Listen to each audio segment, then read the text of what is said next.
Hola amigos, bienvenidos a esta edición de día martes de el Portal del Villegas, que cuenta con la presencia de Nicole Rodríguez, quien está aquí con ustedes. Ustedes ven, ahí la ven, está ahí, siempre ¿Cómo disponible, estás? etcétera, etcétera, etcétera.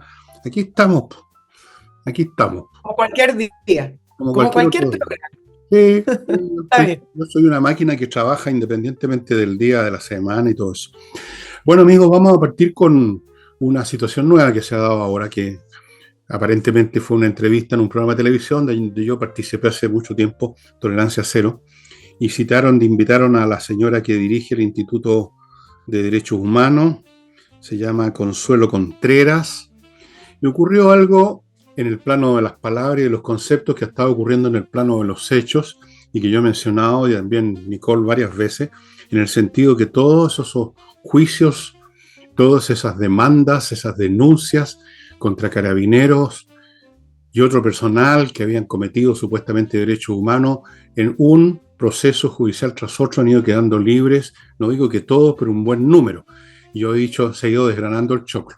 Bien, ese desgrane ahora se está produciendo en el plano conceptual, porque la señora Consuelo Contreras dijo en el programa que la verdad, en realidad el año 19 no hubo violaciones sistemáticas de los derechos humanos, sino generalizadas, que es un cambio bastante sustantivo y yo diría en todo caso que es un cambio que además la pone en una situación totalmente indefendible, como ya vamos a examinar una vez que yo escuche a Nicole dándome su opinión sobre Vamos. esta materia.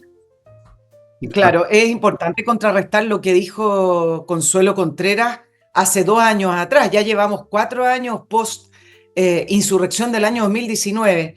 Y hace 2 años atrás, entiendo, casi en el mismo programa, dijo que hubo una violación sistemática de derechos humanos y reafirmó esos dichos en otras entrevistas. Y ella fue una de las principales voces que presionaron para expulsar a Sergio Mico. Renunció en realidad, pero para presionar lo que se fuera, cuando ella fue quien quedó a cargo del INDH. El texto para acusar en su momento a Sergio Mico, y que ella fue una de sus promotoras, era que bajo el mandato del Instituto Nacional de Derechos Humanos, que era el mandato principal, el hacer velar y cumplir por el respeto a los derechos humanos, el instituto había dejado de cumplir ese mandato legal y que esto había impactado negativamente, sobre todo porque en octubre del año 2019, toda esa trama, hubo violaciones sistemáticas de derechos humanos y, bueno, sabemos lo que pasó. Sergio Mico renunció y fue el primero que levantó la voz para decir en un programa, mientras todos acusaban a Sebastián Piñera y su gobierno que eran violadores de derechos humanos, Sergio Mico dijo que no habían violaciones sistemáticas. Ahora, es importantísimo lo que dice Consuelo Contreras por varias razones. Vamos a partir por la más importante. ¿Acaso toda la trama o todo el relato de octubre del año 2019 no se funda precisamente en esto? En que había un pueblo que salió a las calles a manifestarse en contra del modelo, en contra de las injusticias que producía ese modelo, y ahí entra el no más FP, no más ISAPRE, etcétera, etcétera. Y ese pueblo no pudo seguir protestando producto de las violaciones sistemáticas hacia su derecho humano de libertad de expresión o libertad de opinión, producto de que el gobierno junto a las policías, me imagino, porque para hacer violaciones sistemáticas tendría que haber una confluencia de poderes del Estado para poder violar los derechos humanos. Entonces, el relato se funda en esto. Y entonces ese pueblo fue violado en sus derechos humanos de una manera sistemática. Si usted le quita todo eso, ¿qué es lo que queda de octubre del año 2019? Que por lo demás todo este relato produjo un movimiento tectónico importantísimo en la política nacional. Se acabó el gobierno de Sebastián Piñera, produjo el alza del Frente Amplio, produjo también una disminución bien importante de lo que era la exconcertación en el socialismo democrático, que se allanó a la postura del Frente Amplio. Es decir, hubo un movimiento tectónico importantísimo en la política y también las consecuencias sociales y económicas para el país. Bueno, si le sacamos todo eso, ¿en qué queda el octubre del año 2019? ¿En qué queda? Queda un grupo, o grupos, hablemos de plural, muy violento, que salió a la calle para poder tratar de terminar con el gobierno de Sebastián Piñera. Eso es lo que queda. Grupos que después se fueron sumando otro tipo de protestas, pero eso es lo menor. Efectivamente hubo una congregación importante de personas, se habla del 1.000.000 de personas, algunos dicen que fue menos. Sí, pero eso no son los elementos centrales, eso se fue produciendo, que hoy Consuelo Contreras dice que no ocurrió. ¿En qué queda entonces?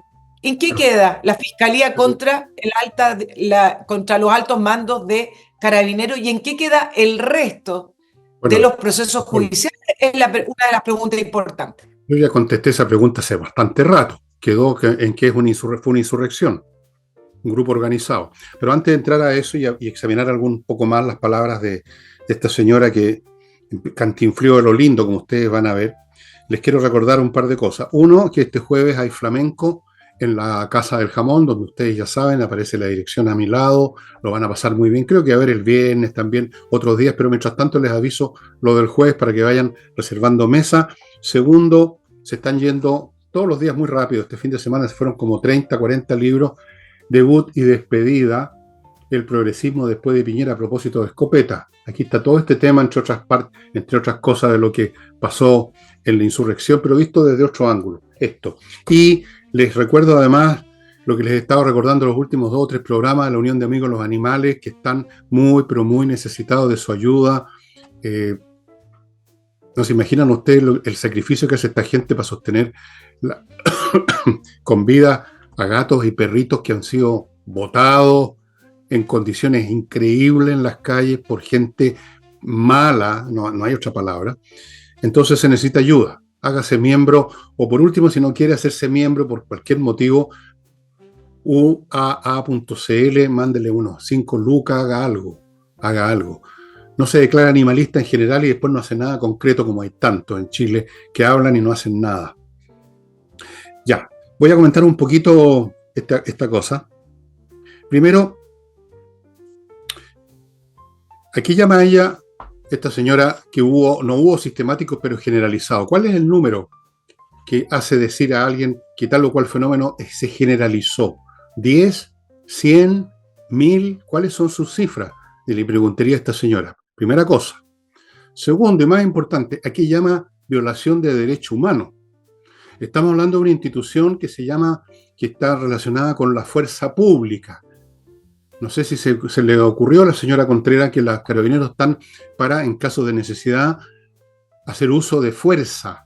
Y sobre todo cuando tienen al frente no a unas personas que están protestando pacíficamente, lo sabe muy bien la señora, quienes estaban en las calles, pues sí, después los homenajearon. Estaban las llamadas primeras líneas, arrojando balines con ondas poderosas que son capaces de atravesar un cráneo, estaban arrojando molotov, estaban quemando, estaban vandalizando, estaban pateando en el suelo a quien podían. Eso eran los que estaban enfrentando la fuerza pública. Entonces, ¿cuál es un atropello al derecho humano? ¿Que en el empujón la persona se cayó y se pegó en la cabeza? ¿Acaso se ordenó a carabineros que disparara a matar, cosa que no ocurrió? Ni siquiera dispararon a las piernas, que puede así sistemáticamente o generalmente. ¿Cuáles fueron los atropellos de derechos humanos? Que alguien perdió la vista en un ojo porque recibió un balín o recibió una bomba. Claro, esas cosas pueden pasar en medio de una refriega en que se está desplegando fuerza y violencia. ¿Qué esperaban? Entonces todo esto, amigos, todo esto fue y es una narrativa fantasiosa, falsa y mentirosa de pies a cabeza. Se pintó un cuadro que nunca ha existido. Todavía lo repite el señor Cabello, Diosdado Cabello, quien habló, ahora incluso adjudicándole esta violación a los derechos humanos al gobierno de su compañero Boris, de que salen a aplastar a los heroicos estudiantes. De pronto los estudiantes que lanzan molotov y que destruyen colegios completos se convirtieron en heroicos estudiantes. Esas narrativas mentirosas y fantasiosas son típicas de la izquierda en general, de los progresistas y de los grupos más extremos. Puras mentiras para obtener resultados psicológicos y políticos, como les Resultó, sí les resultó, como acaba de decir Nicole, hubo tremendas consecuencias derivadas de mentiras y del proceso insurreccional que aterrorizó a mucha gente. Los cobardes hacen nata en este país como en todo, se aterrorizaron, y muchos de los aterrorizados fueron los que votaron por Boric, porque pensaron, si votamos por el candidato de extrema derecha, va a haber otra insurrección, o más bien dicho, otro estallido social, como lo llamaron, tremendo, y ahí me van a venir a quemar a mí. Claro, y fue parte de la insurrección esta narrativa. Fue tan parte de la insurrección como las primeras líneas. Fue tan parte de la insurrección como las mentiras que produjeron en serie desde los partidos de izquierda. Así es. Pero se va desgranando el choclo y quedó esta señora con este cantinfleo de que si no, que si fue, porque le dijeron, usted dijo lo mismo que el señor Mico. No dijo lo mismo, dijimos lo mismo y dijo lo mismo, que no hubo violaciones sistemáticas, sino que generalizadas. Entonces dijo, no, pero es que él dice que eran pocas o que ninguna. Y yo digo que eran más, pero ¿cuántas más? Y se dio 20.000 vueltas y se convirtió y se reveló en lo que también son estas personas, aparte mentirosas, cantinflas. La señora Contreras es otra cantinfla y lo demostró este domingo en Tolerancia Cero. Exacto. Ahora hay una pregunta que hay que hacerse: ¿por qué lo hace? Creo que esa es la pregunta más importante y creo que puedo responderle. Consuelo Contreras, si bien no milita en el Partido Comunista, es de ese tipo de personajes ligados al mundo político de izquierda y ligado al Partido Comunista, llamados operadores políticos, es decir, que están ahí siempre en las redes de poder, en cargos importantes, con una agenda y con una ideología bastante específica, pero final de cuentas termina siendo una operadora política. Y entonces hoy día, con la pregunta del millón, que bueno, ¿y por qué lo hace ahora? ¿Qué es lo que necesita? ¿Qué es lo que quiere? Estas cosas no las hacen porque en realidad hizo una toma de conciencia, revisó los videos y dijo, bueno, en realidad acá no hubo una violación sistemática, en realidad por ahí algún carabinero corrió con colores propios, en realidad no hizo ese ejercicio. O sea, acá lo importante es el presente. La insurrección del año 2019, tanto como relato o como agenda política, ya perdió fuerza, ya perdió relato, ya perdió todo después del fracaso de los dos procesos constituyentes, y además porque a medida que ha pasado el tiempo, más personas se han atrevido a hablar y decir, momentito, ese no fue el relato que se impuso. ¿Te acuerdas que fue muy rápido? Octubre del año 2019, ya en noviembre teníamos la historia completa. El pueblo oprimido que salió a pedir que cambien el modelo, que cambien el sistema. Toda la historia estaba ya pareciera escrita, ¿no? Sí, claro. Bueno, de a poco la gente se ha atrevido. Qué cobarde las personas. Ahora sí que te encuentro la razón.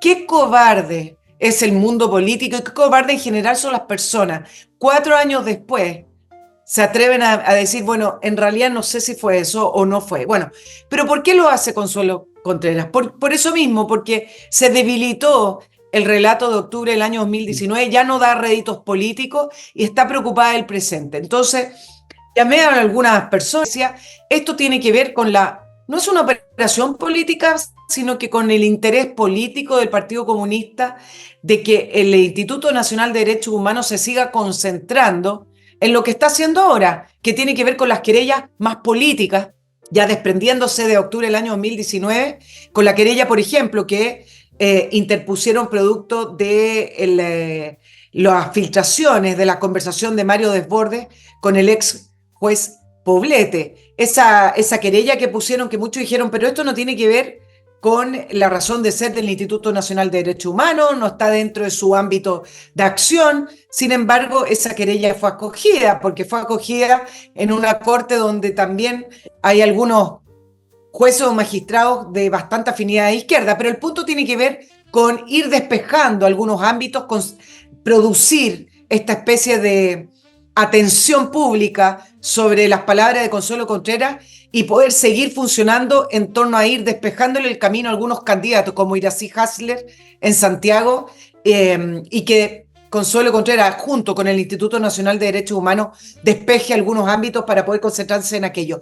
Esa es alguna de las explicaciones que se están dando producto de la pregunta que uno se tiene que hacer. ¿Por qué lo dice ahora y no lo dijo antes? ¿O antes creía esto y antes no? Tiene que ver con las elecciones, con el presente, con el poder y el Partido Comunista. Yo no tengo claro cómo los ayuda para las elecciones este cambio de postura, la verdad, no lo tengo muy claro como tú lo tienes. No sé, puede haber también un proceso interno. Hay un momento en que los mentirosos les resulta agobiador cargar tanto tiempo con una mentira y empiezan a ceder, empiezan a acomodar su mentira a una línea defensiva más defendible. No lo sé, la verdad el proceso psicológico de la señora Contreras me importa un huevo. En cuanto a la postura política de los comunistas, ya sabemos, tienes toda la razón. El Partido Comunista está usando todo lo que puede, todos los instrumentos, o sea, todas las organizaciones del Estado que han logrado infiltrar a su gente, a sus ayudistas o a sus militantes. A mí el que más me preocupa es el Ministerio de Defensa, donde realmente el señor Alchstein opera como el ministro de Defensa, no la señora Maya Fernández, que es una fachada nomás, una fachada que ha seguido creciendo para todos lados, dicho sea de paso. Vaya a visitar un nutricionista, señora. Y ahora voy a entrar a un bloque. Antes de eso, quiero saludar o desearle mis mejores wishes a un periodista, yo no lo conozco personalmente, pero Carcuro, que entiendo que está en la clínica, tuvo un problema cardíaco, se está recuperando. Yo no tengo amistad con él, no nos conocemos, creo que nunca nos hemos topado, pero mal que mal es un hombre que forma parte del mundo en el cual uno nació y se desarrolló escuchando a Carcuro, atención Carcuro, qué sé yo, desde que empezó, y le deseo la mejor suerte. Claro, él tiene 79 años, yo soy un chico de 75, pero igual puedo pensar en él con buena onda. Ojalá que se mejore, Pedro, y le deseo lo mejor. Y ahora entro a mi primer bloque. Les recuerdo el Congreso de la Familia, que es este 6 de julio en ese lugar que se llama el Espacio Riesco. Es de 9 de la mañana a 8:30 de la noche. Va a haber un montón de expositores, va a haber un moderador o moderadora, no tengo idea. Se va a pasar bien. Va a usted a escuchar personas inteligentes tocando distintos aspectos de la familia, de cómo se tiene que defender esta institución, así que les sugiero que vaya entrando a los sitios que aparecen aquí para adquirir su ticket o en FanFest por familia Fest, fanfest.cl para asistir a este foro. Sigo con KMRP, el software para empresas que ahora trae incorporada una inteligencia artificial espectacular para aún más mejorar la ya elevadísima y excelentísima performance de este software que se hace cargo de todos los aspectos de su empresa, sea cual sea su empresa, chica, grande y cualquiera que sea el rubro. Desde, qué sé yo, no sé, por una fábrica de algo, un motel, lo que sea. Kame ERP. Continúo con Saga. Esto es una institución que se dedica, amigos, es largo, es una institución, un centro oncológico que lleva a cabo investigaciones científicas para el desarrollo de nuevas drogas para luchar contra esta enfermedad, eso que llaman la larga y penosa enfermedad de los periodistas. Si usted quiere ser parte de esto y ser de los primeros que reciben tratamientos innovadores, todo esto con el máximo de seguridades, póngase en contacto con Saga. Saga, los datos están a mi derecha. Continúo con Torch, las linternas tácticas que aguantan golpes, agua, son súper potentes, se cargan enchufándolos a la red eléctrica o al computador porque tienen una batería interna y son muy portátiles, como ustedes han visto. Les he mostrado varios modelos que yo llevo en el bolsillo y que son útiles justamente porque estando a mano uno los puede usar cuando realmente los necesita. Torch solamente se adquieren en el sitio. Bueno, volvemos. Sí, déjame comentarte un punto antes de dejar atrás el tema del Instituto Nacional de Derechos Humanos, con respecto a que creo que la movida de Consuelo Contreras tiene más que ver con una movida política que con una revisión y una meditación con respecto a lo que pasó y en octubre. Y es por lo siguiente, hay movimientos, la semana pasada no alcancé a hablar de esto, pero viene precisamente al caso. Hay movimientos que me parece que tienen un trasfondo mayor. ¿Y a qué movimientos me refiero? Uno tiene que ver con esto mismo, con el Instituto Nacional de Derechos Humanos presentando una querella a quienes resulten responsables por tráfico de influencia por esa filtración que se dio del celular del ex juez Poblete en torno a la designación de una ministra que tenía que ver con la ministra Letelier. La conversación era entre Desbordes y el ex juez Poblete. Recordemos que Desbordes es candidato a la comuna de Santiago. En las últimas encuestas hay un eventual empate entre Iracy Hasler y Mario Desbordes. Iracy Hasler aparece con un 30% de voto a favor y Mario Desbordes un 29%. Ninguno de los otros candidatos, hasta el minuto, que eran posibles candidatos a la alcaldía de Santiago, tenían más de un 15 o un 10%. Mario Desbordes es el que aparece más competitivo con Iracy Hasler. Y después viene el tema de la filtración de la conversación de la jueza Vivanco. ¿Alcanzo o no? Sí. Lo quiero explicar bien. Ok. Tiene que ver con... Entonces, yo me preguntaba, ¿qué está pasando? Que las filtraciones, y esto no tiene que ver con CIPER, efectivamente CIPER se le puede decir que a lo mejor tiene un sesgo de lo que está filtrando, porque acá todo se ha dado a través de los reportajes de CIPER. Pero el punto es que ellos hacen su labor periodística y bueno, lo harán y no hay nada que comentar porque es parte de lo que tienen que hacer si les llega información de la manera en que les llegue. El punto es que se está dando un cuadro en el cual se están filtrando, uno, conversaciones para elegir magistrado o ministro solo de jueces de derecha, eso por un lado. Dos, se dio precisamente cuando se cumplió un año del caso Fundaciones, donde todavía no vemos ningún tipo de caiga quien caiga, sino que solamente tenemos ahí detenido en prisión preventiva a Contreras Andrade y a una diputada que todavía se le pidió el secreto bancario y que todavía no se le levanta. Por lo tanto, eso de caiga quien caiga, a un año del caso Fundaciones no se ha cumplido. Pero fue precisamente cuando se cumplía un año que la gente iba a empezar a preguntarse, que se empiezan a levantar todas estas filtraciones con respecto al Poder Judicial, con respecto a los nombramientos de los ministros de la Corte Suprema, y todo el foco se va hacia el sistema de elección de jueces, que por supuesto siempre tiene una trama oscura, siempre hay lobby, aquí hay agentes políticos dedicados exclusivamente a la justicia, a la elección de los magistrados, por lo tanto era de esperar que iba a causar un revuelo. Y además tenemos el tema de la elección de la alcaldía de Santiago. Por lo tanto, a mí me parece que hay ciertos movimientos que se están dando con un pequeño sesgo y dos, con una mirada bastante política para producir los efectos que se están produciendo. Por eso creo que las declaraciones de Consuelo Contreras no son un punto aparte, no son algo aislado, sino que tienen que ver con la trama que les estoy mencionando. Puede ser. Ahora, lo que yo no entiendo es cómo se conectan con ese plano. Si está claro que el Partido Comunista quiere hacer todas esas cosas para mantener a su genio resplandeciente con su enorme anteojo en la comuna de Santiago, pero no veo cómo se engancha eso con esto de... En todo caso, no tiene importancia para mí ninguna, cero. Solo desde el punto de vista de cómo se les va cayendo toda la estantería ideológica y mentirosa que armaron en su momento. Si les sirve o no, está por verse. Finalmente el juicio lo tienen los habitantes de la comuna de Santiago. No sé si seguirá el Partido Comunista haciendo la táctica que empleó la primera vez, de seguir metiendo gente, metiendo comunistas en la comuna de Santiago, inscribiéndose en la comuna de Santiago para ganar por lo menos ahí. Puede ser. Yo no tengo claro qué va a resultar en esa elección. Yo creo que va a ganar otra vez la señora la comunista, porque deben tener montada una máquina insuperable.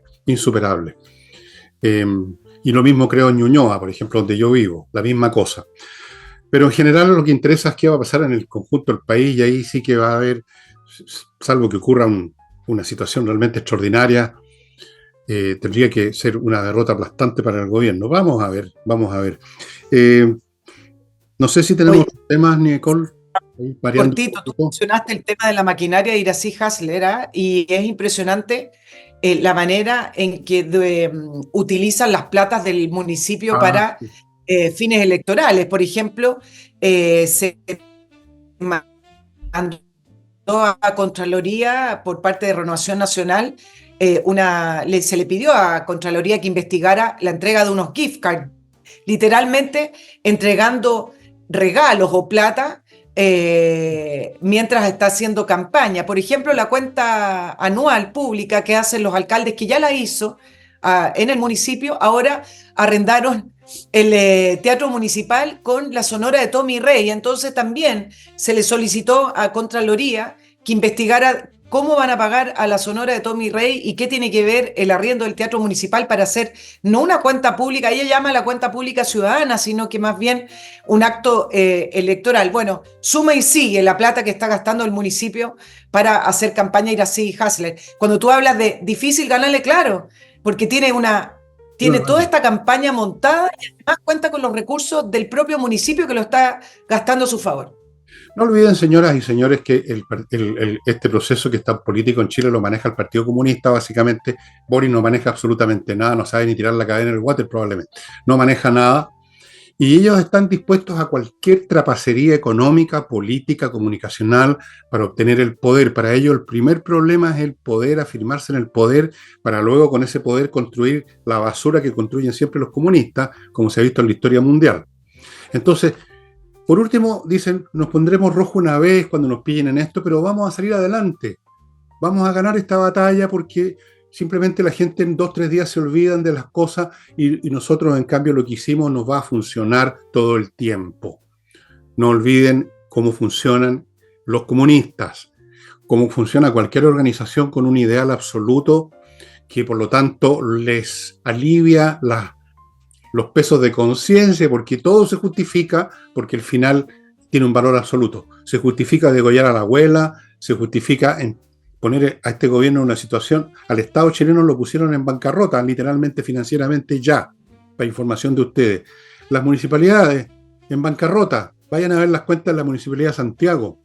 Vamos gastando, sin importa. La cuestión es ganar la batalla. Al estilo de los rusos en Ucrania, nos mataron el 90% del batallón, como en algunas partes, pero no importa, avanzamos 20 metros. Entonces, prepárense para cualquier cosa para estas elecciones. Pero igual, al final del día, porque no son omnipotentes, todo depende de la ciudadanía. ¿Cuánta gente va a votar? ¿Qué va a votar la gente? Eso es. No lo olviden nunca.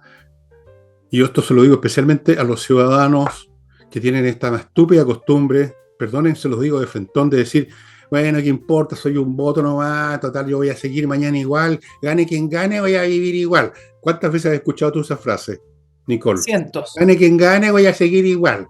Bueno, hay que ser, perdónenme, no voy a usar la expresión, hay que ser bien huevón para decir eso. Y si quieren una prueba, véanlo cómo están viviendo ahora, debido a que dijeron en algún momento, gane quien gane, voy a seguir igual. No, no van a seguir igual. A los habitantes de la comuna de Santiago que dijeron gane quien gane, voy a seguir igual, vean cómo está su comuna. Vean en qué se transformó el centro de Santiago. Sí, una cosa increíble. Entonces, nos da lo mismo, ¿eh? Nos da lo mismo, estimados amigos, perdónenme que sea tan apasionado, pero es que ya realmente llega un momento en que uno pierde la paciencia con tanta idiotez. Cuando escucha una y otra vez, Nicole, yo que soy viejo y te lo digo, una y otra vez, después de todas las lecciones que nos ha dado la historia de los chilenos, está la Babieca que dice, total, yo voy a seguir igual, gane quien gane, voy a seguir igual. Y después uno lo encuentra y dice, bueno, ¿y cómo te va? Todo, te perdí la pega, se me fue a la cresta el negocio, estoy cagado, weón, cómprame una cuestión, ando vendiendo no sé qué cosa. Ahora, yo te digo, honestamente, lo veo aquí en mi barrio. Oye, puta, weón. Y yo le digo, sí, ibas a vivir igual. Ahí está. Claro, efectivamente. Ahora, el punto diferente a la elección anterior es el voto obligatorio. Eso hace que salga a votar gente que a lo mejor decía voy a vivir igual y me da lo mismo que salga. Pero efectivamente esa frase de voy a vivir igual, quizás la vivimos los chilenos desde los 90 en los sucesivos gobiernos de la Concertación, donde algunos eran mejores que otros y tenían matices. Pero cuando uno se enfrenta a modelos de sociedad distintos, con programas transformadores, lo voy a poner así entre comillas, que es como el programa que presentó Gabriel Boric, a pesar de que hablaba de una manera más moderada para poder atraer ese voto que en segunda vuelta creyó que estaba votando por la socialdemocracia o estaba votando por la ex Concertación, no lo sé. Su programa era transformador, su programa es bastante claro y es el mismo programa que actualmente tiene, nunca lo cambió. Bueno, ahí no cabe esa frase y decir, total, No, me tengo que levantar al otro día. eso es una No frase. estamos viviendo esos tiempos, a lo mejor hay otros tiempos en los cuales un candidato y otro no representan grandes diferencias. Otro. Hoy hay modelos de sociedad que se están presentando a Chile completamente diferentes. Así es, bueno, eso evidentemente. Ojalá que la gente se diera cuenta de una cosa. Esto es como sumar 2 más 2, ¿ah? Pero parece que hay gente que es como en el chiste español, dice, ¿cuántos 2 más 2? 3. Y seguía con eso. Bueno, y cuando dijo 2 más 2, 4, la gente dijo, denle otra oportunidad, porque también la gente no entendía nada. Bueno, amigos, voy a otro bloque. Edisur, Compañía 1025, un montón de títulos, les muestro de nuevo. Estoy empeñado en que la gente empiece a leer a Platón. Este libro, por ejemplo, es uno de los que tienen ahí en Edisur 1025. Se van a entretener. Los que no han leído nunca los diálogos de Platón creerán que es una lata. Son entretenidos, salvo que uno sea realmente muy deficitario y solamente se entretiene prendiendo la televisión y quedándose dormido. Pero usted no es así o no estaría viendo este programa. Sigo con entreninglés.cl o .com, ya ni sé, ya porque me lo cambian todas las veces, pero usted véalo aquí, a mi derecha debe salir lo que es una academia de inglés donde enseñan profesores vía online. Usted va a aprender en 24 lecciones, va a salir conversando. Es decir, no solo hablando, sino que entendiendo lo que le hablan, que a veces es más importante, ¿no? entreninglés.com o .cl, vea usted cuál resulta. Sigo con compreoro.com, este sí es .com, donde puede comprar oro y plata en moneda, en lingote, para tener una reserva monetaria absolutamente indestructible, porque el oro y la plata no son representativos de un valor, son en sí mismo valor. Y termino el bloque con kmmillas.cl, donde usted puede vender las millas que ha acumulado en sus vuelos antes que desaparezcan en la nada y usted se queda tamboreando en un cacho. Vaya a kmmillas.cl, se la van a comprar a buen precio. Dicho lo cual, le cedo la Pasamos por palabra, en realidad nunca la tuve yo, le cedo la palabra a Nicole Rodríguez. Adelante, Nicole. Oye, se ha convertido en un problema político el alza de las tarifas eléctricas producto del fin del subsidio o del descongelamiento, como les gusta llamar. Se calcula que van a llegar hasta un 43% el alza en prácticamente toda la región, algunas más y otras y otras menos, pero en promedio va a ser un alza de un 43%. Es importante esta historia porque acá viene quizá el punto que quiero hacer. En noviembre del año 2019, a propósito del estallido de octubre del año 2019, en pleno estallido venía un alza de las cuentas de luz. Insurrección. Insurrección, ¿verdad? Insurrección. Es pegajoso lo del estallido. Es pegajoso, es como una muletilla, ¿no? Como así quedó. Bueno, en plena insurrección, el Congreso en ese minuto aprobó una ley que contemplaba un mecanismo transitorio que permitía congelar las tarifas eléctricas. En ese minuto las tarifas eléctricas iban a subir alrededor de un 9,2%. Este mecanismo contempló que el Estado podía llegar a una deuda máxima con las empresas del sector, escuche bien, de 350 millones de dólares era lo máximo.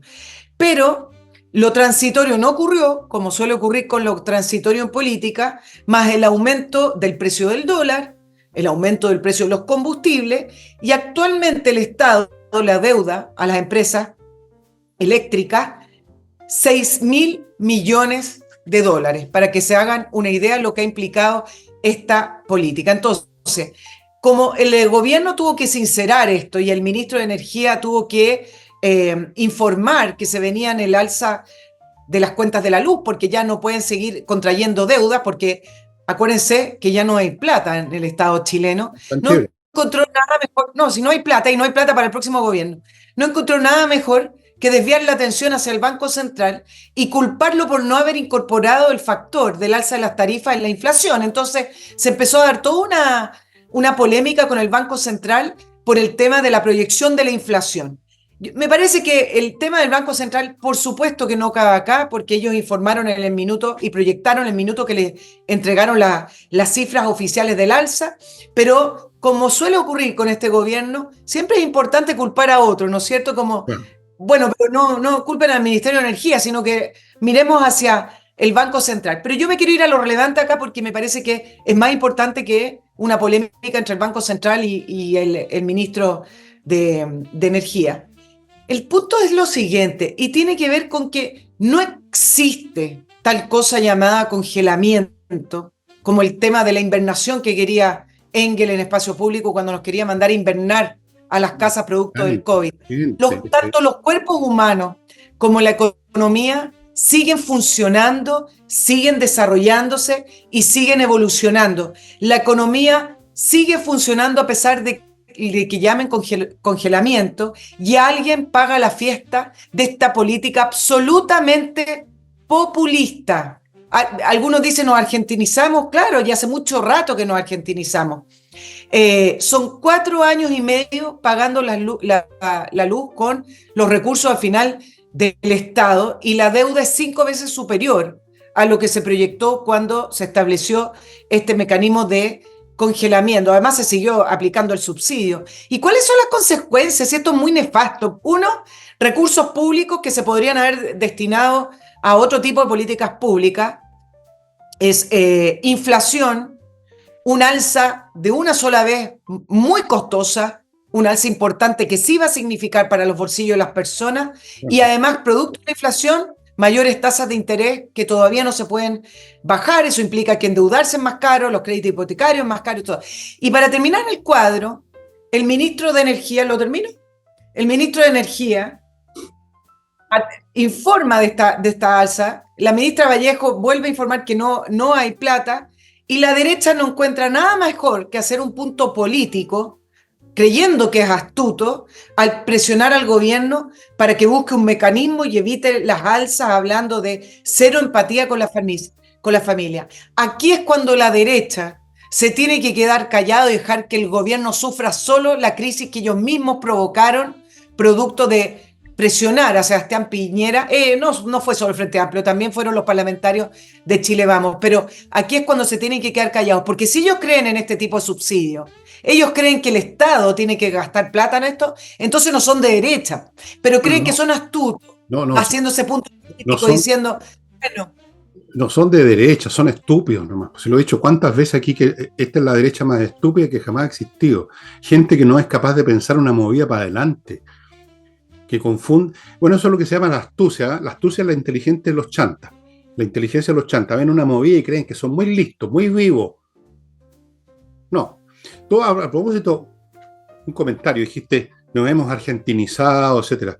Ojalá nos argentinicemos ahora y votemos por un Milei o lo más parecido a eso, porque los argentinos podrán cometer muchos errores, como todos los pueblos, porque los pueblos en general son bastante chantas y torpes, pero hay algunos que son más torpes y menos chantas que otros, y otros que son menos, y los argentinos son menos. Es cierto que se apoyaron por siglos, de los siglos, amén, a los peronistas, pero finalmente se los sacaron de encima. Bueno, ojalá que nos argentinicemos ahora y nos saquemos de encima a esta plaga, a esta lacra política que tenemos como una cáscara destructiva. Y yo quisiera también sacarme de encima la derecha que tenemos, que es otra lacra. Esta es una lacra de idiotez, son tontos, man. Por lo menos deberían quedarse callados. Y cuando uno no sabe qué decir, cuando uno anda a los cálculos y realmente no está claro qué le conviene más, en ese momento uno se tiene que reposar en sus principios, por lo menos. Decir, bueno, no sé qué es lo que me conviene, pero por lo menos me voy a quedar en lo que yo creo. Y lo que yo creo es que las cosas se tienen que pagar. No hemos estado pagando lo que corresponde a la luz, hay que pagar, aunque tengamos que pagar la luz antes y estemos jodidos, pero esa es la realidad de la vida. Ese es el verdadero pensamiento, digamos, llamémoslo entre comillas, de derecha. Ver las realidades como son y arreglárselas por su cuenta y no esperar subsidios ni cosas del Estado. Pero no, empezaron a hacer ese calculito, oye, ganémonos la familia, ganémonos a doña Juanita, digamos que es el colmo, que el gobierno tiene que buscar una medida. Hay que ser profundamente estúpido, y son profundamente estúpidos. Los podría nombrar uno por uno, pero no lo voy a hacer, porque todavía me queda un poco de compasión cristiana, ¿no? Estoy tratando de superar ese sentimiento debilitante, pero todavía me queda un poco. Por Dios. Sé compasivo, por favor. Ahora, no es toda la derecha. Uno comete una. Me refiero al Chile Vamos, básicamente. El Chile Vamos. Pero principalmente fue Renovación Nacional, Claro, en todo por supuesto. Ahí están los peores.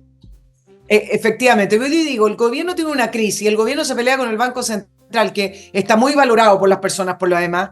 Dejen que el gobierno sufra la crisis. Acá estábamos hablando de estrategia política. Efectivamente, el alza va a ser importante, Bueno, costosa y dolorosa, pero no puede ser que el Congreso siga actuando de una manera tan populista. Acá se habla populista cuando alguien, como un candidato, propone cierto tipo de medidas, ¿no es cierto? O se pone duro con la sí. delincuencia. Ah, qué populista. No hay Los, nada más populista en Chile, no el candidato, sino que el Congreso chileno. No solamente con los retiros, que es regalar, tú mismo lo dijiste, es regalarle a la gente su propia plata, una cosa muy extraña. Los retiros, el congelamiento, que no existe. Digan a las personas que no existe congelamiento porque alguien tiene que pagar. Entonces, hablemos como corresponde, no hablen con un idioma marxista. Entonces, al final de cuentas, tienen esta crisis que va a ser del gobierno, que se haga cargo el gobierno. Heredaron esto producto también de lo que ocurrió en el año 2019. Déjenlos que ellos lidien con esta crisis. No, se meten, pero además con la idea esta populista de seguir subsidiando, seguir congelando bien. las tarifas. Toda política es populista al final de cuentas. La política democrática es por naturaleza populista, porque estás buscando el voto del pueblo. Ahora, lo que pasa es que tú llamas populista a los otros que buscan al pueblo con otras palabras que las tuyas. Las tuyas son correctas, pero son todos populistas. Por eso que son tan chantas en general los políticos en todas las épocas. Créanme, créanme, porque he estudiado historia. Son pencas en todas las épocas. Son gente que solo destacan por su ambición, por eso llegaron a ser políticos, desde cabros chicos, se suben a una mesa, como hizo Boric, como hacen todo, a hablarle a unos escolares, a vociferar, si tienen suerte van subiendo, llegan a las alcaldías, después llegan al gobierno, llegan al Congreso. Son todos bastante chantas, son todos populistas, creen que le hacen un favor al pueblo poniéndole más y más anestésicos que lo terminan por matar. Y una persona, ahora, no se podría ser un político no populista, porque entonces simplemente no puedes ser político, no llegas a ninguna parte. Al final de cuentas, hay una cierta sabiduría en estas cosas. Hay que ser populista porque el pueblo exige eso. Anda tú a tratar de meterle la inyección con el remedio al niño chico, ¿cómo no va a salir arrancando y gritando? Lo mismo pasa con el pueblo. Lean a Platón lo que decía la democracia. Bien, voy ahora a otro bloque, amigos. Yo creo en la alienocracia, el gobierno de los alienígenas que ya viene, espérense nomás. Amigos, agosto, ya me comuniqué con Pablo Tolosa de espacioajedrez.com. En agosto empiezan las clases, ya empezó gente a matricularse, así que muy pronto, como está acotada, estas clases van a terminar los cupos, así que pónganse en acción, pongan a sus chiquillos a jugar ajedrez, no por el ajedrez, sino por todo lo que significa en términos de adiestramiento y disciplina mental. Ahí está. En agosto empiezan los cursos. Sigo con SLI Consultores, Servicios Logísticos de Ingeniería, un grupo de profesionales que examinan la logística de su empresa, encuentran los puntos débiles y los hay, y siempre los hay. Le ofrecen la manera de optimizar, le pueden ofrecer un sistema completo nuevo, le buscan la gente para implementarlo, todo para que la logística de su empresa funcione tiki-taka. Sigo con Salinas y Ojeda, un bufete de abogados dedicado a temas civiles. Son especialistas, tienen una muy buena tasa de éxito. Amigos, no se confíen en el primer abogado que les recomendó la tía Peta o Julieta. Háganme caso a mí, pues. salinasyojeda.cl. Y termino aquí este bloque con patriciastocker.com, profesionales que se van a encargar de registrar, defender, preservar, renovar su marca comercial o la marca del producto o servicio que usted inventó. No deje eso para mañana, que lo pueden estafar o joder hoy. patriciastocker.com. Nos ¿Okay? vamos. No, todavía. No nos vamos a ninguna parte, nos vamos a otro tema. Solo un detalle. Cuando en general hay una definición del populista, no del populismo, pero cuando yo hablo acá de populismo tiene que ver con estas políticas que Perfecto. son mentirosas, estas políticas que al final no tienen sustento, que estas políticas que le dicen a la gente algo, pero al final las consecuencias y los costos son mayores, como fueron los retiros, política absolutamente populista, como tiene que ver también con el famoso congelamiento. O le pagan las cuentas de luz a la gente o construyen hospitales, pero no se pueden hacer las dos cosas. Entonces, tiene que ver con la mentira, con el embaucar, con hacer creer que. Lo que pasa, Nicole, es que yo creo que en general todo hablar político es embaucamiento y mentira, en grados distintos. Porque lo que no se le puede hablar a la gente no se habla. Y lo que no se puede hablar a la gente normalmente es la verdad y los hechos como son. Así que todo hablar político es en algún grado mayor o menor embaucamiento. Solo que hay algunos que se pasan de la raya, como eso que tú estás mencionando. Entonces a esos nomás los llaman populistas, pero la verdad es que toda política es como mínimo muy popular al borde del populismo. Sí, señor, y de la demagogia, que es una expresión que lo inventaron los griegos porque ya existía en su época. El que se paraba ahí a hablar, vociferar idioteces que significaban un tremendo daño. Bueno, pero así es la cosa. Trenes para Chile, ¿te parece? ¿Te acuerdas tú que una de las más importantes políticas de transporte del gobierno de Gabriel Boric era famoso Trenes para Chile? Se subía a todos los trenes, hacía entrevistas arriba de los trenes con su gorrito, ¿te acuerdas? Y el leitmotiv de este Trenes para Chile es: al desarrollo vamos en tren. Bueno, Sí, así primero es.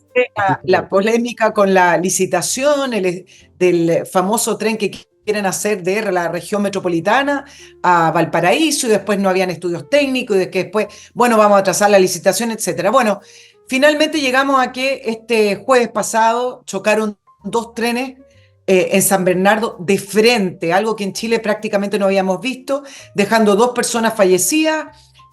Ambas personas fallecidas son del tren de carga, más 9 heridos. Uno era una máquina de F, es decir, una empresa estatal, y la otra de FEPASA, que es una empresa de transporte de carga que es privada.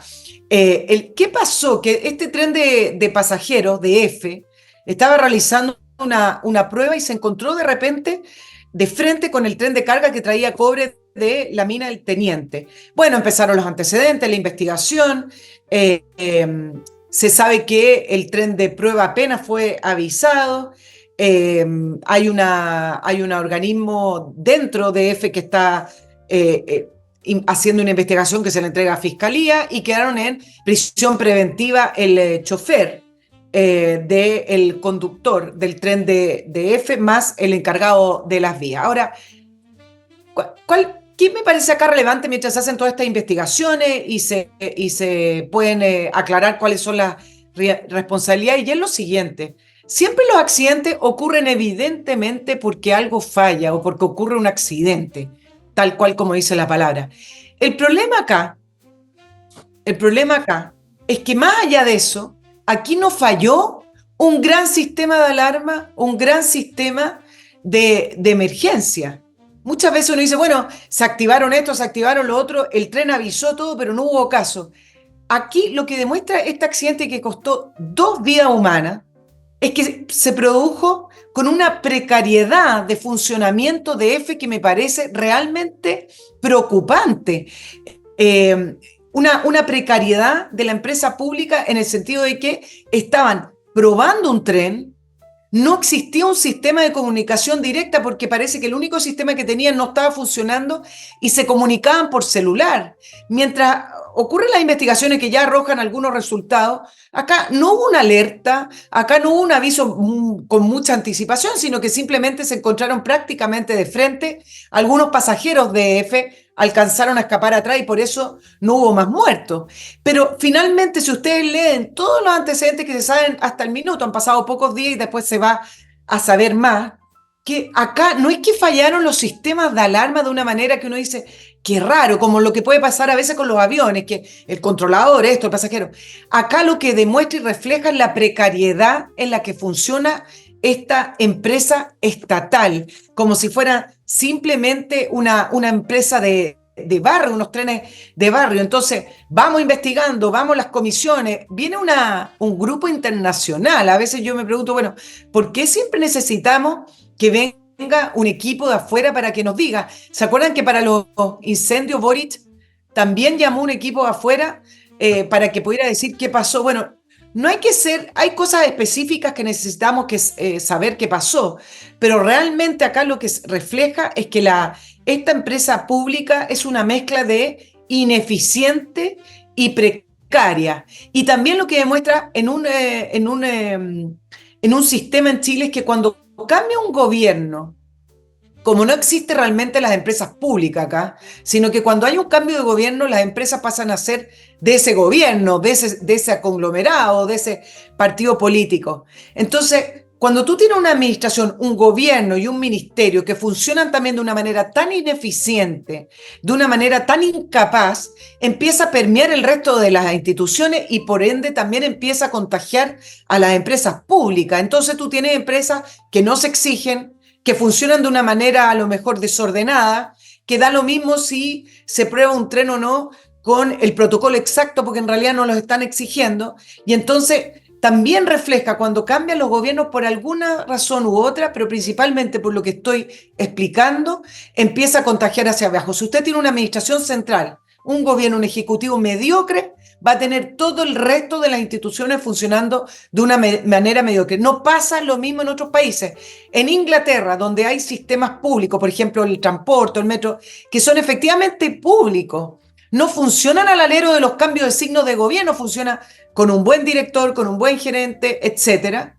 Bueno, no ocurre eso. Por eso cuando ocurrió el Brexit, había muchos reportajes con respecto, bueno, con este cisma tan importante en Inglaterra, ¿cómo es que siguen funcionando el metro, el transporte y otra serie de instituciones o empresas que son públicas? Por eso mismo, porque hay una gran separación. Bueno, acá no ocurre. Y entonces tenemos a una empresa del Estado que además está endeudada, funciona a pérdida. El 2023 arrojó 116 millones de pérdida, funciona precariamente y funciona ineficazmente y ahora costó la vida de 2 personas de una manera muy absurda. Claro, efectivamente hay una contaminación para abajo y el mecanismo es la contratación de personal. Sí, eso es. Lo que hace pública esas empresas británicas es que el personal es el mismo a lo largo de todos los gobiernos y aun si son pencas, en un momento dado aprenden la pega en algún momento. Se genera una experiencia, hay una continuidad, hay un servicio público efectivamente. Acá el Estado es un botín de los partidos políticos. Entonces, con cada gobierno cambian las direcciones, incluso no solo la más alta, sino que hasta llegan a niveles medios, y esos niveles medios a su vez también empiezan a tomar gente y a despedir a otra, y en un momento dado puede ser que en el cargo de control de tráfico, que es la cuestión clave en un sistema ferroviario, el que determina qué líneas se están ocupando y en qué momento puede entrar o salir un convoy, que es un sistema que básicamente es informático en todo el mundo. Ustedes habrán visto películas en que se ven unas paredes con unas líneas donde están pintados dónde están los trenes. Bueno, cuando hay cambios de personal masivo, evidentemente que llega un momento en que en esos cargos que aparentemente son técnicos, puede ser que se contaminan con personal de segunda categoría, con gente que no miró a tiempo la pantalla, el computador, que no tocó el botón correspondiente. Empieza efectivamente a contagiarse para abajo, empieza a pringarse toda la institución. Efectivamente, eso ocurre. Y ocurre cuando hay cambios de personal masivo. Y en otras instituciones no se nota porque no hay choques de trenes, pero por ejemplo en relaciones exteriores, ahí tienen ustedes un ejemplo brutal de lo que está sucediendo. ¿Y para qué sigo? O sea, no necesito seguir, ¿verdad? Ese es el mecanismo, el reemplazo personal. Y ese es el mecanismo de los países donde funcionan las cosas un poco mejor. No hay reemplazo del personal. Punto. El Estado no es un botín. ¿Por qué en Chile es un botín? Bueno, tendríamos que remontarnos a la historia de este país y ver cómo su precaria economía siempre ha generado una necesidad para muchas personas de encontrar un sustento vital en el aparato del Estado. De ahí vienen los pitutos. En países desarrollados, países que crecen, países con una fuerte empresa privada, la gente no está especialmente interesada en entrar a la administración pública. No andan pensando en conseguir que un tío te consiga una pega en el ministerio, porque hay pegas en el mundo privado, entonces todo funciona distinto. Igual hay accidentes, por supuesto, pero la tasa es muy inferior.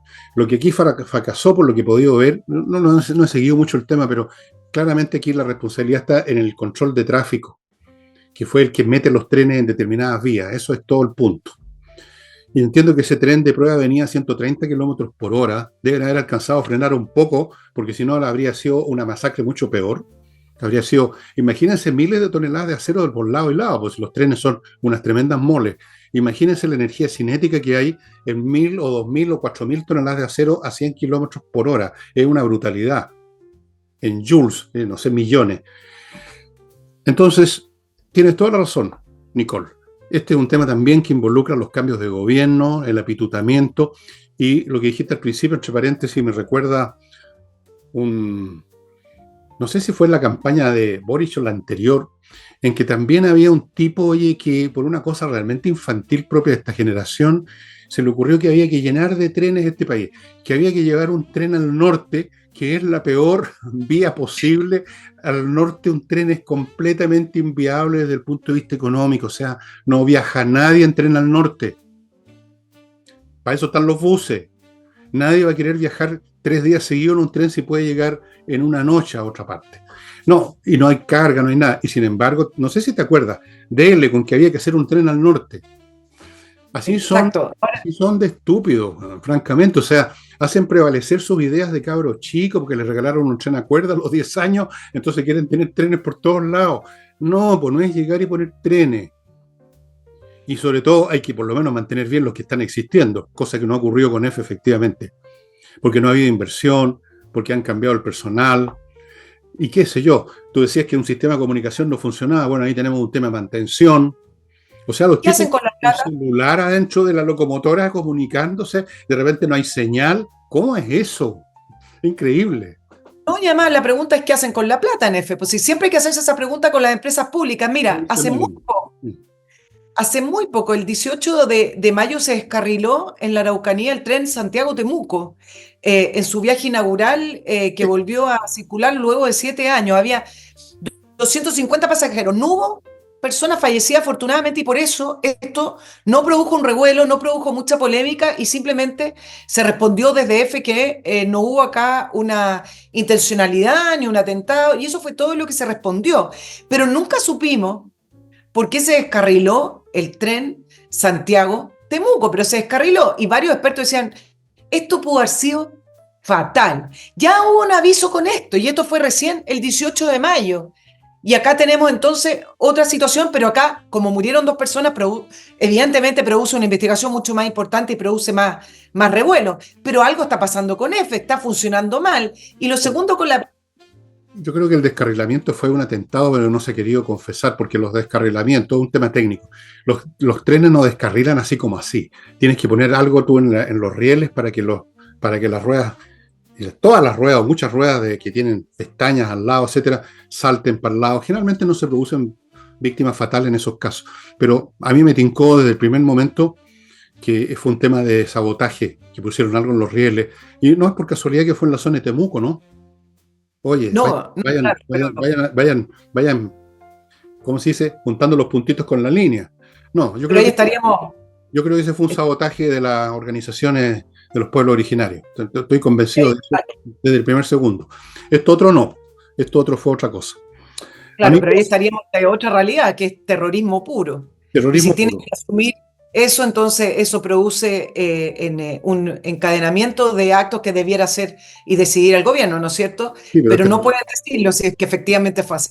son socios pues, ideológicos.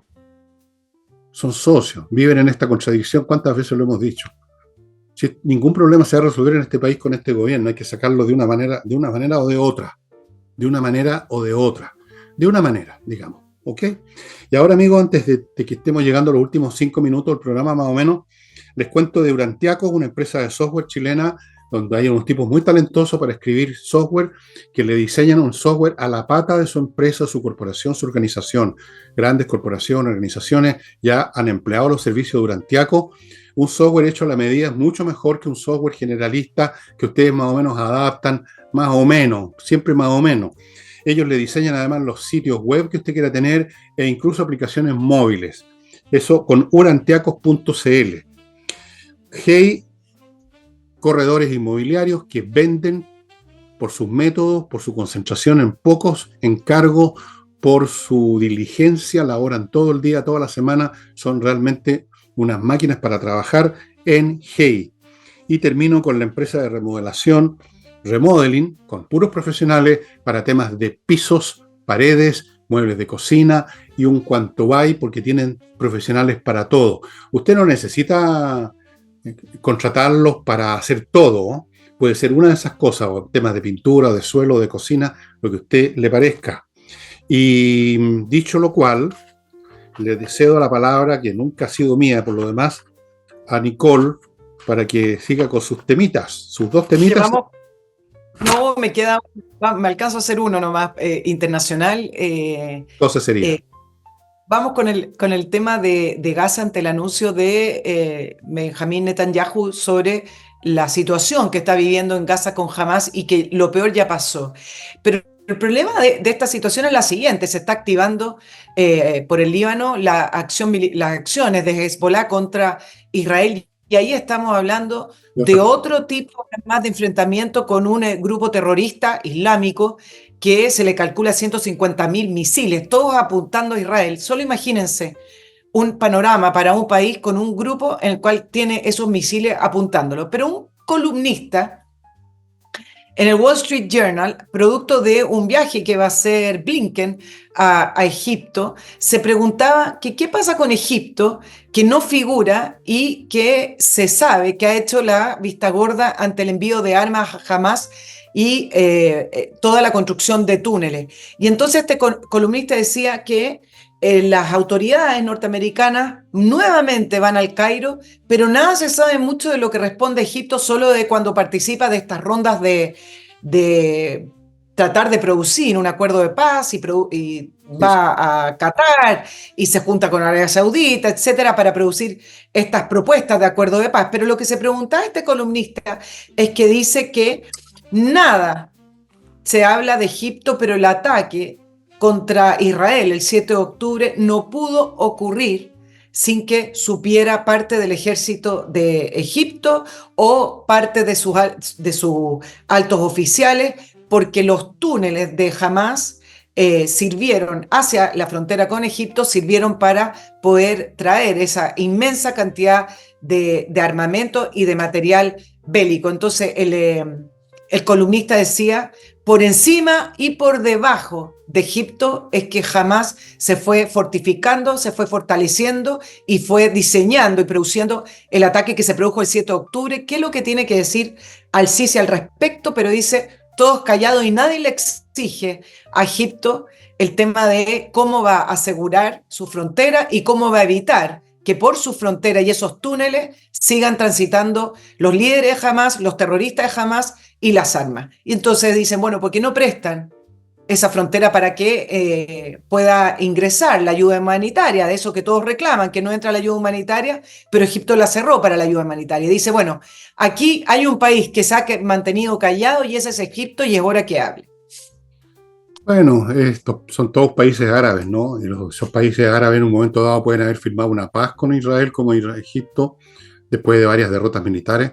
Otros pueden estar hablando de abrir embajadas, pero en el fondo, y estas cosas nunca hay que olvidar cuál es la verdadera raíz psicológica en la relación entre los pueblos. En el fondo detestan a Israel, si esa es la verdad. En un momento dado pueden estar en tregua, en paz, pero al final del día no les importaría en absoluto, estarían contentos que desapareciera Israel de ahí, del mapa. Porque para ellos Israel ya es en cierto sentido una realidad. Dado que el Estado de Judea y Israel, que existieron en la antigüedad, desaparecieron hace cientos, miles de años, para ellos es un enquiste de occidental Israel en un territorio, en una zona que es básicamente musulmana. Y es verdad. Eso no significa que no tengan derecho a existir el Estado de Israel. Digo nomás que es un enquiste, es como que hubiera un país europeo en América, digamos, por así decirlo. Que Francia estuviera al lado de Paraguay, una cosa así. Son mundos completamente distintos. Israel es un país de cultura occidental, es un país occidental, en todos los sentidos, por su población, su cultura, la tecnología, las costumbres, todo. Los otros son mundos diferentes. El mundo musulmán es totalmente diferente. No solo diferente, es opuesto. Eso es lo central, que no va a cambiar con tratados, con papeles, con acuerdos, con visitas, con fotografías. Entonces no me extraña en absoluto que Egipto esté con esa actitud ambigua, más bien acomodaticia. Y aunque me acuerdo que en algún momento dijeron los egipcios que ellos le habían advertido la inteligencia de Egipto al Mossad y a la, ¿cómo se llama la otra organización? No me acuerdo. El Shin Bet, les habían advertido de esta cuestión y que no habían dado pelota a los israelitas. No sé si será cierto, no tengo idea. Esas son cosas que no me han comunicado mis contactos. Pero lo cierto... Lo cierto es que creo que Israel está en una posición muy difícil, está en una situación a contrapelo, lo ha estado siempre. Es cuestión de ver la historia de Israel desde el día uno hasta ahora. De hecho, de antes de Bueno, Israel, desde antes, cuando vivían montones de judíos, no había Israel, había montones de judíos viviendo en lo que era antes parte del Imperio Turco. Toda esa zona era del Imperio Turco, antes de la Primera Guerra Mundial. Las relaciones no eran buenas para nada. Después, cuando se acabó el Imperio Turco con la Primera Guerra Mundial, y eso se convirtió en mandatos británicos y franceses, tampoco hubo muchos episodios de genocidios, de matanzas, de conflictos entre judíos y árabes. Eso nunca se ha resuelto y no se va a resolver. Son mundos opuestos.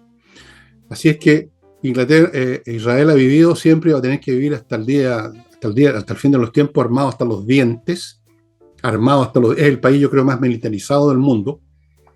Los civiles andan a veces con una UCI colgada del hombro o con una pistola.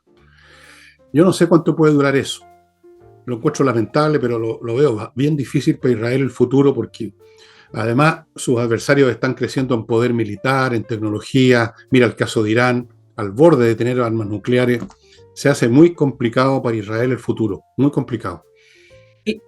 el punto con Egipto tiene que ver con lo siguiente. Acuérdate que Al-Sisi, que es el actual presidente de Egipto, era ministro de Defensa y jefe de las Fuerzas Armadas egipcias cuando derrotaron a Morsi, que era el líder de los hermanos musulmanes, que eran musulmanes radicales. Luego de ese golpe de Estado vino cortamente un periodo con Mansur y luego Al-Sisi ganó las elecciones, eso un poco más allá de hace 10 años atrás. Pero ¿qué pasó? Y por eso es que miran a Egipto. Los hermanos musulmanes arrancaron hacia Gaza y se fueron fortaleciendo ahí y parte del grupo de Hamas está integrado por estos descolgados o estos fugados de los hermanos musulmanes. Entonces dice que todavía quedaron ciertos reductos de jefes militares o parte de áreas de seguridad de Egipto que comulgaban con los hermanos musulmanes y permitieron a vista de ellos este fortalecimiento de Hamas a través de su territorio, a través de la construcción de túneles. Por ahí va más o menos el tema. Sí, bueno, por muchas partes. Va por muchas partes, estoy hablando por el tema de Egipto puntualmente. Sí, y entre paréntesis, para terminar, lo de Hezbollah va a ser mucho más complicado, no solo porque están más armados y son más numerosos, sino porque además no están en un territorio al cual Israel pueda entrar tranquilamente, como fue con Gaza. Están en otro país. No pueden llegar y entrar al Líbano. Tendrían que, en el fondo, declararle la guerra al Líbano también. Se genera una situación totalmente distinta al punto de vista militar de despliegue y político. Mucho más complicado que lo de Gaza. Bueno, amigos, ahora sí nos pasamos un poquito. Espero que ustedes nos tengan Partimos más paciencia. tarde. Estamos bien, no tanto, no tanto. Es lo mismo, si da lo mismo a la hora que partimos, siempre le agrego los minutos que corresponde, que son como 60 y un poquito pasado. Amigos, muchas gracias. Estamos con Nicole nuevamente este jueves. Vamos a ver qué pasa con el tema de la investigación del tren y vamos a ver qué nueva metida de pata del gobierno y de la derecha, especialmente que llevan una carrera. Yo no sé quién va ganando en estupideces, si la derecha o el gobierno. Lo veremos el próximo jueves. No sé quién va ganando, pero el que va perdiendo es Chile, porque cada vez así nos vamos deteriorando más. Muy buen comentario. Ya, amigos, muchas gracias. Nos estamos viendo. Chao, chao.